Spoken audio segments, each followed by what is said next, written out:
Enjoying Life Over the Road, a community that champions adventure, innovation, and well-being.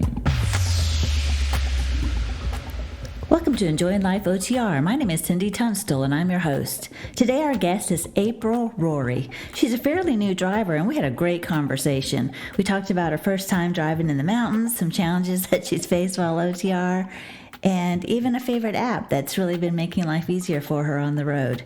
She even shared some practical things that are making it easier to keep up with her nutrition and stay healthy while on the road. So I really enjoyed that part of our conversation. She's a lot of fun, and she really is enjoying Life OTR, so I know you're going to enjoy this conversation.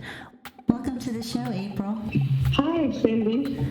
Well, Thank you for having me. Oh, you're welcome. I'm excited to share your story. You know, I met April, everybody, on social media, and I had made a comment about the show, and, I was kind of looking, I'm always fishing for people to come on the show, and she wrote, I love OTR, so I'm like, okay, good. So why don't you just start out by telling us about what you love about this type of work, and then we'll get into your history a little bit. What do you love about being OTR? What I love about being OTR is the freedom to just be out here on the roads and get to see, for me, it's just being able to see God's beautiful creation and what this country, the United States of America, what it has to offer, how beautiful it is. Yeah, it's really been awesome. Had you done a lot of traveling before you started in this industry, or this is new for you? I traveled abroad to visit my sister, but I never really traveled the United States. That's crazy, right? Yeah, I understand that, though. It's huge, though, so it's not like it's a little thing that's to make your way out. So I understand that. So tell me a little bit about your history. April, how long have you been in the industry? I've been in the industry about a year and a half, a little over a year and a half. And, so fairly new, okay. Yeah, I come from the beauty industry. I was actually I still am a licensed cosmetologist, but I was managing corporate salon. I see, wow. So this is a really big change for you. What made you get interested in this type of work?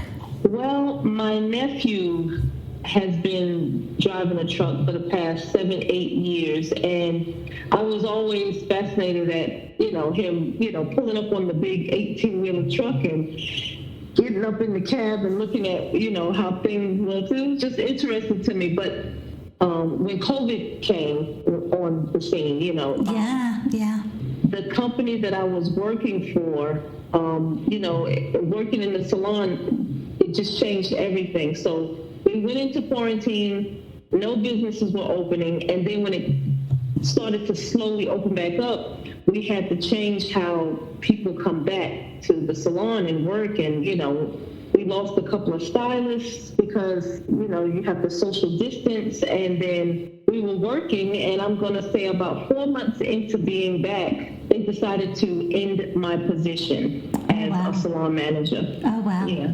So for me to compensate my income, I decided I would go into trucking. Wow, I love it. So what did your friends and family say when you were making this radical shift? What were their responses? Were they encouraging, or they were thinking you were crazy? They were very encouraging, but I did have a few friends that, kind of looked at me like, you driving a truck? You sure that's what you want to do? Yeah, it's funny. I get that too. And then I have people ask me if I'm worried about safety. I go, I'm really not. I never ever think about that. I was like, I'm careful always. No less careful than I am when I'm out otherwise. But I'm just like, no, it's okay. It's fine. Right. Well, so tell me about some of your adventures that you've had when you're traveling. So you said you hadn't traveled much around the United States. Are there some favorite places that you've been to visit that were really impactful to you when you were passing through? Colorado. I went to Colorado, and when I dropped my load, I needed to do a third floor reset. So what I did was I looked up a hotel, I rented a car, I parked fortunately, we had a terminal there with the company I was working with, and I parked the car at the terminal. Parked the truck at the terminal. Nice. I just did it was like a weekend tour downtown. Fun. And we went to a few restaurants, and the tour guide was a local that lived there. and he gave us a little back history on Colorado and took us to a few different restaurants. And one of the restaurants that stood out to me was a restaurant called Biker Gems because it made Anthony Bourdain's show. Oh, fun. You know, I do know that. Yeah. Yeah. So, oh, fun. So good food. yeah, the food was good. We also got to visit Union Station, with the oldest train station, or one of the oldest train stations still running in America. Oh, fun. Which was, yeah. And what time of year was it? Was it in the winter, so there was snow and things, or what time, you know? It wasn't snowy. It was, let me see, what time of year it was. I'm going to say it was around April. Oh, nice. Colorado's beautiful any time of the year. It was still cold. Yeah. And so where are you from? So the cold weather's different from you. Where are you from? I'm originally from Brooklyn, New York. Okay. But I spent most of my teenage and adult years in Alabama. Oh, nice.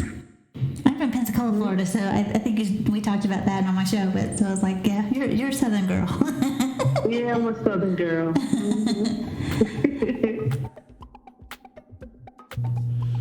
Hey, just wanted to jump on here and remind you that I've created an app. It's called Enjoying Life OTR. It's a social network that's designed just for truckers. It's a place where we can share our favorite stops, like Biker Gems.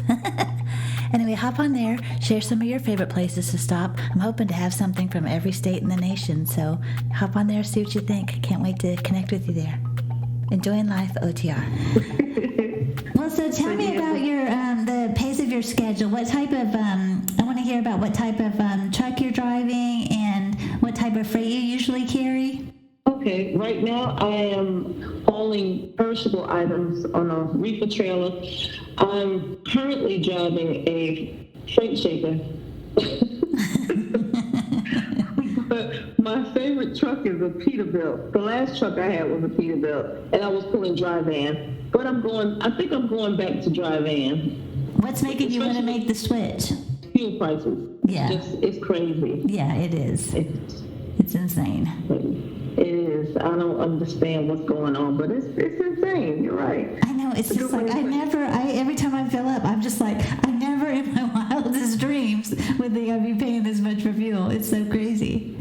It is crazy. Yes, I agree. So are you a company driver or you own your own truck, or tell me a little bit about your career in trucking?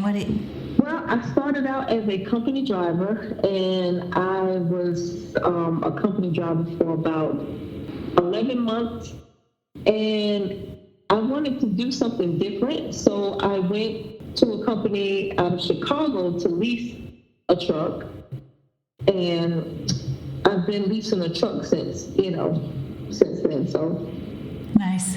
So are you booking your own loads, or are they booking for you? Right now, I am able to book my own loads, negotiate with the broker, but it still has to go through dispatch, it has to be booked through dispatch. Right. But with the company that I'm currently with, I'm able to book my own loads, look on the load board. I use the DAT board and negotiate with the broker. And yeah, so a lot of sales and negotiation and all that in the booking of freight, is that a role that's comfortable for you? Are you comfortable in that lane, or that's something that's been a learning curve for you? It's been a learning curve for me, really a true learning curve. I've spoken with a few brokers that as soon as I call, I guess because of my management history, I try to give them as much information about the load I'm inquiring about ahead of time. And I've had a few of them say to me, well, we appreciate that because nobody ever calls with that information up front. That makes my job easy. Good. It's little things like that make a difference in building rapport right away. So I love it that you do that. It's like it's a little thing, even to think about what they need from you. And I think that always helps the negotiation process get off to a good start. It does. But I don't know brokers are tough. A lot of them don't want to to give on the price, because on the dashboard you can get the 15-day average of what the loan, has been paying for the past 15 days, and what they're offering is considerably low, and it's not their money. So I don't understand. Yeah. So it's been a learning curve for me, real learning curve. Yeah. And I would say that, they negotiate for a living. I mean, they do that all day when they're negotiating their rates with the shippers, and then when they're negotiating their rates with the carriers. So, I mean, we really got to fine tune our negotiation skills to be able to compete with that. I mean, this is what they do for a living. So it's like we're spending most of our day driving. So it's like I'm always studying negotiation, and, I'm on all kinds of groups that talk about sales and negotiating. I'm like, I want to fine tune my skills. I want to get all the money that I can. Right. Like, it's rough right now. It is rough. It really is. Well, April, how long do you stay out when you go out on the road? Are you going back home regularly, or you stay out most of the time, or what's your rhythm of work? I'm usually out for, I'm going to say 6 to 8 weeks, and then I go home for a couple of days. My kids are grown. I'm divorced, and I actually, after COVID and me having to shift gears in my career and do a full career change, I put everything in storage. I was actually living in West Palm Beach, and I put everything in storage and went back to Alabama because my sister and her husband opened their home to me so that I could, do this career change. And I don't want to, just be in a space all the time, because that's their humble abode. And so I go out and I stay about 6 to 8 weeks. And when I'm home for maybe 2 or 3 days at the most, and then I'm back out. Yeah, nice. It's so great that you have that as an option, because, we spend so much time away from home when we're working, and then you don't have that big expense, and you're able to really save up your money and do other fun things. Right. That's true. My goal is to hopefully buy a home within the next couple of years. So nice. That's what my savings is going towards. Love that. So good. Well, tell me about some of the fun adventures you've had on the road. You're fairly new to the industry, so, there's been a lot of things that you've learned. Have you had any really crazy experiences out there, or things that, maybe unusual loads that you carried, or, different encounters on the road? Anything fun you want to share like that was out of the ordinary? There was one time I went, it's been recently, a couple of months ago, I had to go through West Virginia, or was it? No, it was Virginia, to pick up some rubber for tires. Okay. And I, for the life of me, can't understand why people put their businesses in the middle of Kalamazoo, nowhere. I was on this skinny road. It was winding up into the mountains, and I just felt like the truck was going to fall off the edge. It was the most nerve-wracking drive, like 10 miles in, to get to this place to pick up this palletized rubber, and then getting out of there was nerve-wracking as well. And how long had you been driving before you made a trip like that? Were you a new driver, or that was recent? That was recent. Yeah. That was recent, yeah. Yeah, the mountains would make me nervous. I kind of stay away from them as well. And I'm not even in a semi, I'm in a box truck, and I'm still nervous to go on the mountains. Yeah, it is nerve-wracking. And then you have these cars that speed around you, because I guess they live in the area, so it's easy for them. Right. But I'm like a sore thumb, I was it was tense. Yeah. That was something I won't forget. Right. I don't want to go back. Right. You're like, okay, check that off the list. Right. Okay, so if somebody else was interested in getting into this type of work, and what advice would you give them? You've learned a lot this last year and a half. What would you say to somebody that's considering a career in trucking? I would tell someone that, especially if they were female, to go for it. Learn as much as you can. Find a way to decipher what someone's telling you about how to run your business. If you decide to be a lease operator or even company, learn to decipher the fluff, because a lot of drivers out here tell you a whole bunch of stories that can scare you. And I don't know if it's a deterrent for a woman, but I've run into a lot of male drivers that give me these stories that are really scary. It's not that bad out here for a woman. Yeah. I went to the extent of buying a dog, a German Shepherd, because they're very smart, and people see German Shepherds, they kind of in their own heads think, oh, it's an attack dog, but right. I spent a lot of money for something that I really didn't need. Do you still have the dog on the truck with you?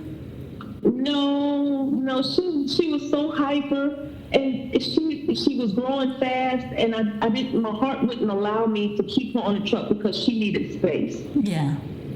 And she would jump in my lap while I'm driving, and it was just too. I have a high regard for life, so I decided to take her off the truck. My son is actually taking care of her. I mean, she was the best, while she was off the truck when I take her out for a walk. But on the truck, she wanted to play, and I couldn't while I'm driving. So I made the decision to just give her to my son. Yeah, and I think a lot of people drive with their pets, and I think it just has to be the right dog. Some dogs just aren't. It's got to be the right fit, because it's a lot of work to take care of a pet while you're on the road. But I do like that you've said that you didn't feel like you needed that protection. It wasn't really necessary. You're not struggling with a lot of anxiety being out there on your own, because I think that's a good message for a lot of people to hear, because it's really not that scary. You have to be aware of your surroundings, and but that's true all the time. So that's good. Right. And I even think sorting out the information that you hear, because even for me, I'm on social media all the time, and I just hear people are new drivers are asking questions, or people that are considering getting into the industry, and the information that they're giving is like not always great. So I'm just like, okay, so you really got to do your homework and verify everything. Right. And people, I think, make it scary for females. Even, it's sad to say, there's females out there that make it a little bit scary for us as well. And it's really not that scary. I mean, if you carry yourself as you would if you were traveling in your car alone, you'll be fine. Yeah. You just got to be aware of your surroundings. I think, I just tell people, it's like, I don't walk around with my head down on my phone when I'm out, and, I'm paying attention to what's around me, but that, I do that all the time. So it's like, it's not like I have to be more aggressive or be more vigilant when I'm out, but, nobody messes with me, and I'm little. It's like, they could hurt me if they wanted to. But I'm like you, I'm not afraid either, and I talk to everybody when I'm out, so I'm like, hey. So it's like, I'm having fun meeting new people. Right. Super fun. On the show, April, we like to talk about, adventure, innovation, and well-being. So as far as innovation, are there things that you've discovered on your journey that have made life easier living in the truck? Or what are some of maybe you have a favorite app or some favorite utensils or storage things or things that you're using on the truck? Anything that's making life easier out there? Yes. This app called Adobe Scan helps me when I need to take care of business at home while I'm on the road. Like, my son recently totaled his car, and the insurance company needed me to release the car to them. But with the release, I had to sign a document and get it notarized and email it to the tow trucking company. No, not tow trucking, tow company. Everything is trucking with me to release the car from the tow company. Yeah.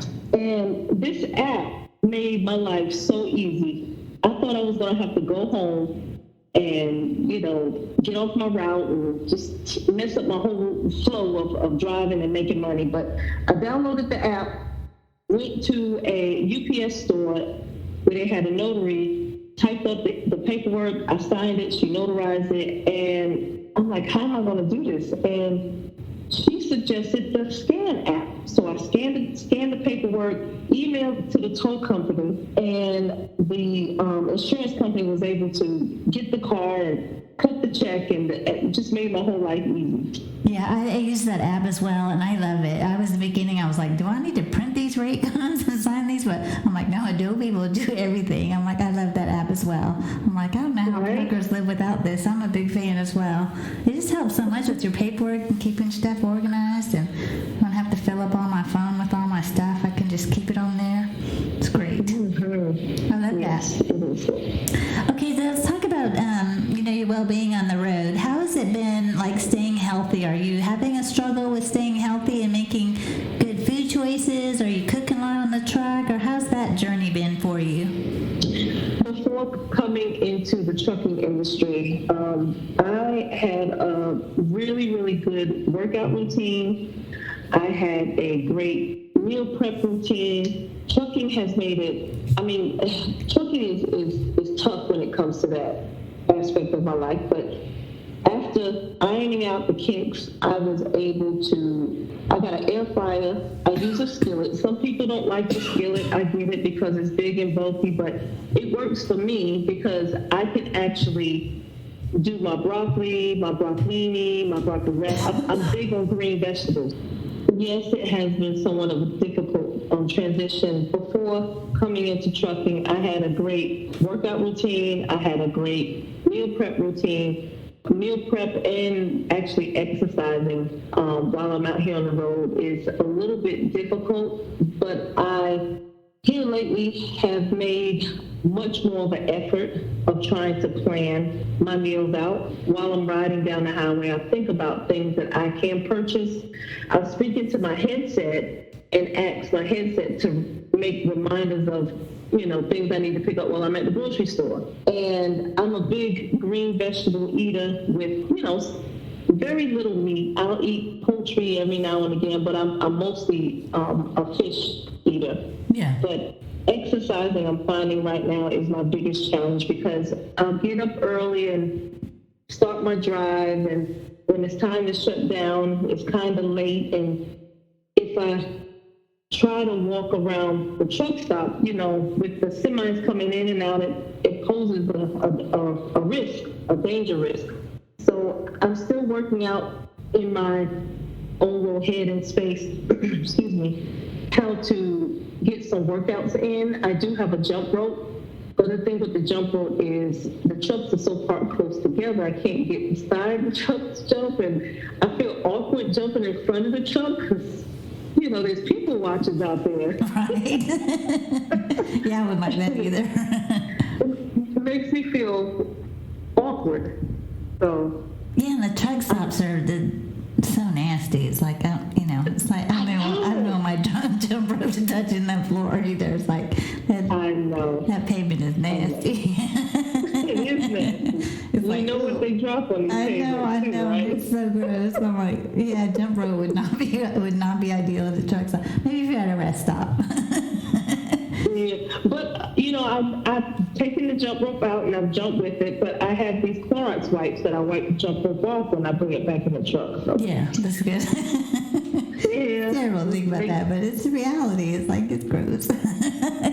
It is gross. But the jump rope has been a good exercise tool that I've used. I also have some 8-pound weights that I might use just to exercise my arms because I get tense driving in the back of my neck and my shoulder blades. Yeah. Right at the top part of my shoulders. And I'm big on trying to be healthy. Yeah. But this year and a half, I've noticed that my gut has increased. I want to say a little, but it's a lot.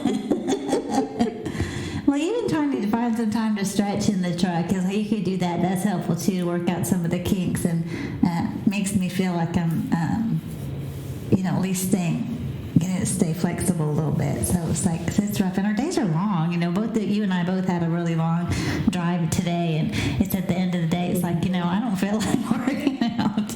I don't feel it. But one thing that I noticed, for me, I try to find a parking spot that's as far from the front door of the building as That's good. possible, so that I could get some steps in. Yeah, that's good. That's real good.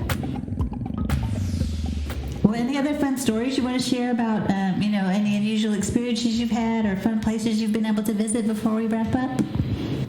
No, I'm going to say Colorado really sticks out because I've never been that high up.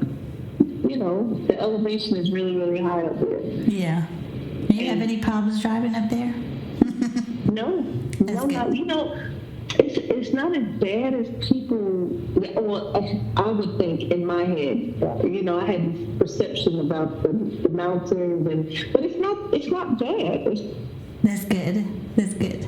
Yeah. And what about it? Have you had any bad experiences in driving in bad weather, or what's that been like? Have you had any close calls driving in some bad weather?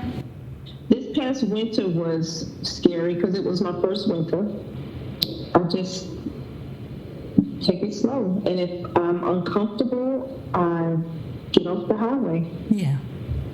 I mean, I'm not gonna push it, regardless of what my dispatcher says. Yeah. I'm not gonna push it because at the end of the day, I'm the captain of this ship, and if anything happens, it all falls on me. Yeah, it does. I have one more question I wanted to ask you. What would you say to your kids if they were wanting to get into the industry? Would you encourage them to do it, or you try to steer them towards something else? I have two, well, they were boys, they're men now.